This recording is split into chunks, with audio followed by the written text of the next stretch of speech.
Tervist kõigile! Loodan, et mind on kenasti kuulda, näha on kindlasti nende lampide saatel.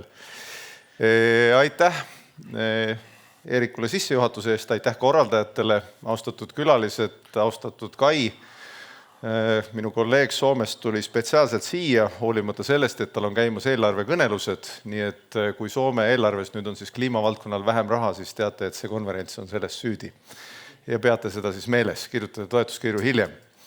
Ma ettekande teen eesti keeles, jah, et hiljem siis debatti saab pidada inglise keeles, et tõlge on sellest ettekandest olemas.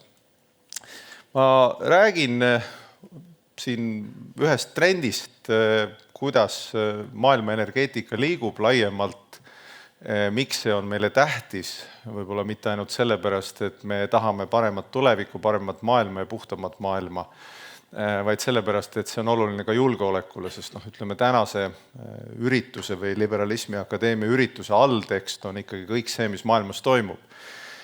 Maailm on ju üsna selline, kuidas öelda, Eesti kirjandusest laenates üsna musta laega olnud siin pikemat aega, mitte ainult majanduskasvu pärast, aga on olnud viiruskriis. Seejärel on olnud küsimus, mis majandusest laiemalt saab, milline on raha hind, taustaks saatmas sõda, taustaks saatmas erinevad protsessid. Nüüd kõigepealt selline ilus pilt siia algusesse. Neid pilte on palju erinevaid, aga see on kõige uuem, see on 20. aprillist. Ja tavaliselt sellist pilti vaadates keskmine Eesti inimene küsib endalt, et kas tal siis nüüd vedas või ei vedanud, et ta on täpselt selles külmemas alas. Igaüks ise otsustab, kas talle meeldib soe või meeldib külm, aga fakt on muidugi see, et kliimamuutused on paratamatud. See tähendab seda, et see mõjutab meie maailma, mõjutab seda, kuidas me oma elu elame, kuidas me mingeid asju teeme, mõjutab seda, kuidas me oma hoonete fondi kohtleme, mismoodi muutub transport, mismoodi muutub kõik see, kuidas majandus toimib. Ja see tähendab ka maailma muutumist laiemalt, et kui me vaatame trende, seesama pilt ühest päevast, ühest hetkest, kirjeldab seda, et ühel hetkel hakkavad 100 miljonid, võib-olla ka tulevikus miljardid inimesed otsima endale uut majanduspiirkonda, kus toimetada. Need liikumised ei toimu ainult lõuna ja põhja vahel, need on laiemad, need toimuvad ka Euroopas ja sellised trendid on paratamatud. Ja kahe asjaga me saame tegeleda. Üks on siis põhjused, nii palju kui me suudame seda muuta. Üks sellest väga suur mõju on energeetika ja teine kliima kohanemine ehk kliimakindlus, siis kuidas me teeme ümber oma hoonete fondi, kuidas me erinevaid ettevõtmisi toimetame. Energeetikast võib-olla räägin siis lähemalt. Et ma olen püüdnud need joonised hoida võimalikult lihtsad, et need oleks veidi ise ennast seletavad, aga kui seda joonist vaadata, siis see kirjeldab maailma investeeringuid mõned aastad tagasi, see on 22. aastast, kuhu suunas maailm üldiselt oma investeeringutega energeetikas liigub. Ta on ikkagi liikumas, selgelt on kasvamas säästlik energia, kasvamas on energiaefektiivsusesse investeeringud ja energiavõrkudesse ja salvestusse. See on oluline tajuda seda trendi, et see on kogu maailma pilt. Igal pool see muidugi ei ole ühtlaselt samasugune, see on nüüd ka 2 aastat tagasi ja tänaseks ilmselt need joonised, värvid on veidi muutunud. Kui vaadata üldist pilti, siis Ühendriikides on veel päris palju erinevat fossiilseid investeeringuid tehtud mõned aastad tagasi, ilmselt tehakse praegugi veel mõned. Euroopa aga on liikumas, kui te vaatate neid jooniseid, siis on liikumas selgelt puhtama ja sellise säästlikuma energiakasutuse suunas. Ja ma arvan, et see on igati nagu meie vaatest hea trend. Isegi Hiina on panustamas päris korralikult energiasäästu, seal sees on muidugi suur triip seda sama sütt, mida on näha. Ja muu maailm ikkagi mõneti veel ennast tossutab, nagu on kuskil öeldud, tossutab ennast siis jõukamale elujärjele, kuhu arenenud riigid on jõudnud.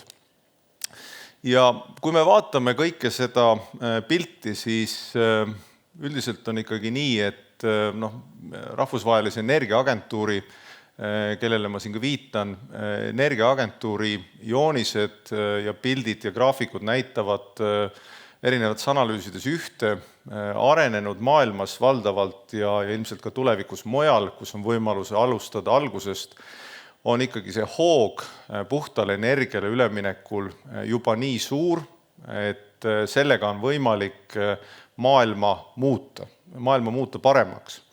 See tähendab seda, et fossiilsed kütused, mis on osalt selle kliimaprobleemi, meie võib-olla ka ütleme mõnes kohas kehvema eluea, võib-olla ka kehvemate valikute põhjus on oluliselt vähenemas.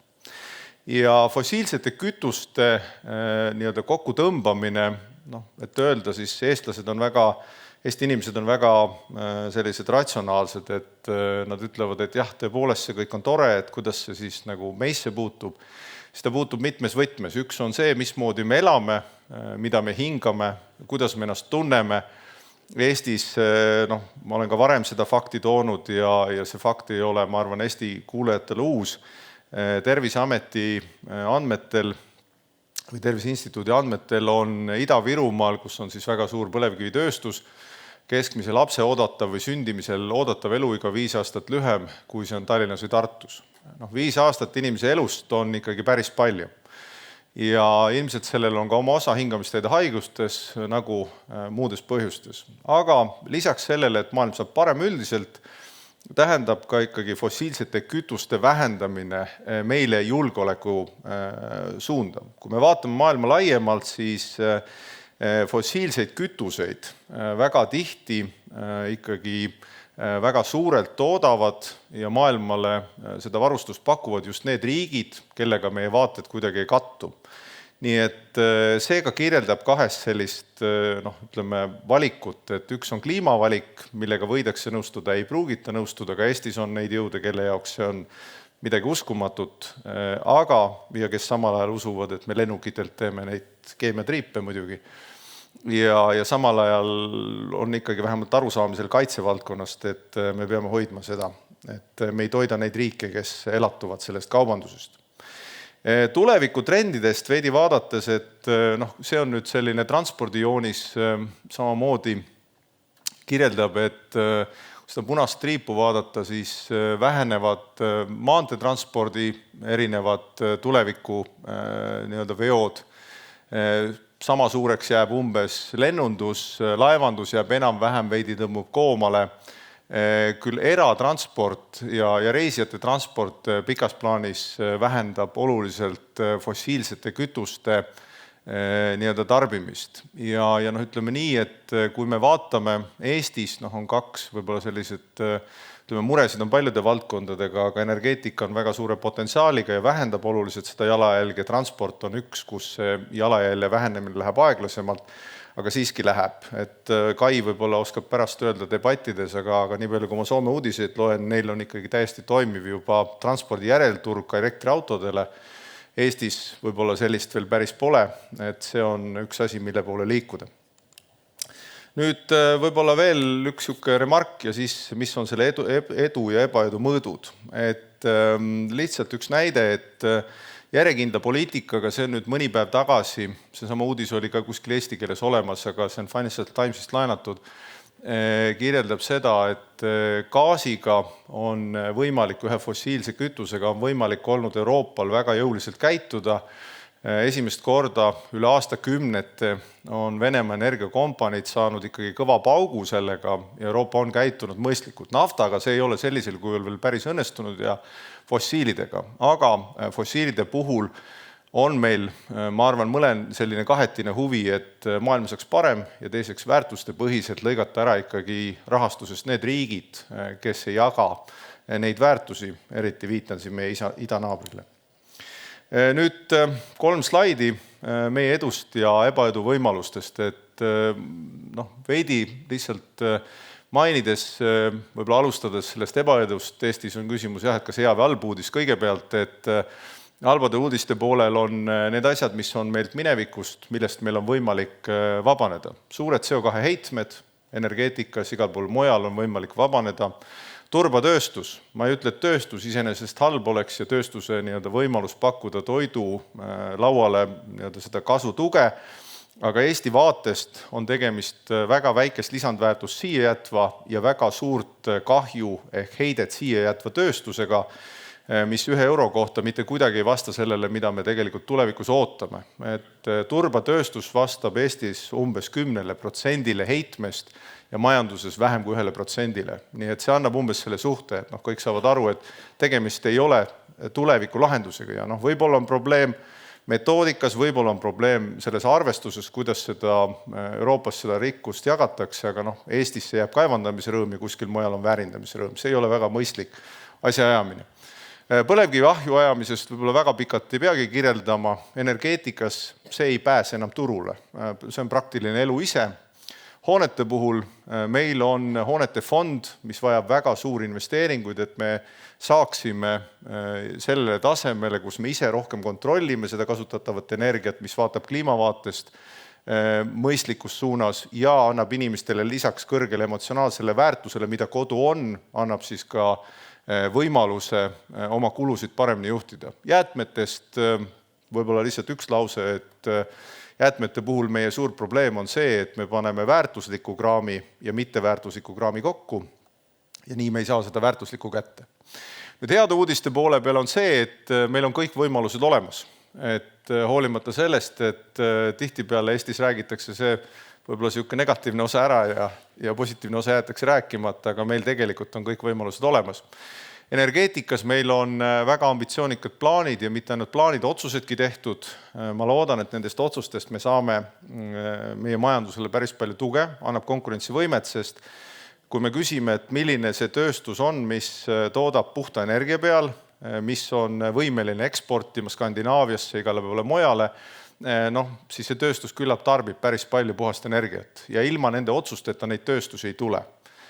Kui me oleks jätkanud valitsuses selle sama plaaniga, nagu see on see nali Eesti agressiivsest müügimehest, kes agressiivselt ootab telefoni taga seda kõnet, aga ise kellelegi ei helista, siis oleks peaaegu kindel, et me ei arutaks täna, millised ettevõtted seda energiat tarbima hakkaksid. Maavarade puhul, maavarasid on meil kriitilisi tuleviku maavarasid päris palju, neistki võib kunagi rääkida eraldi pikemalt, aga tegemist on miljarditega ja minu soovitus oleks need varad põhjalikult läbi uurida, mida praegu tehakse ja seejärel teha teadlik otsus, need võtta kasutusele tuleviku reservina meie lastele, lastelastele. Materjalitööstus areneb, neoskeleton ilmselt ei vaja tutvustust, küsimus on, millisel turul nad kasvada saavad. Uute kütuste tööstus on Eestisse tulemas, huvi on selle vastu päris kõrge, Eestis on EISA tegeleb ja MKM tegeleb nendega igapäevaselt, ma loodan, suhtlusega, siia toomisega, meie omalt poolt samamoodi ja eeskätt soovitakse 2 asja, mida siis on selles valdkonnas pakkuda, üks on siis puhas energia, teine on juurdepääs toormele. Digiturg, tihtipeale kipub see unustusse jääma, aga Eesti tugevus on ringmajandushoonete renoveerimine.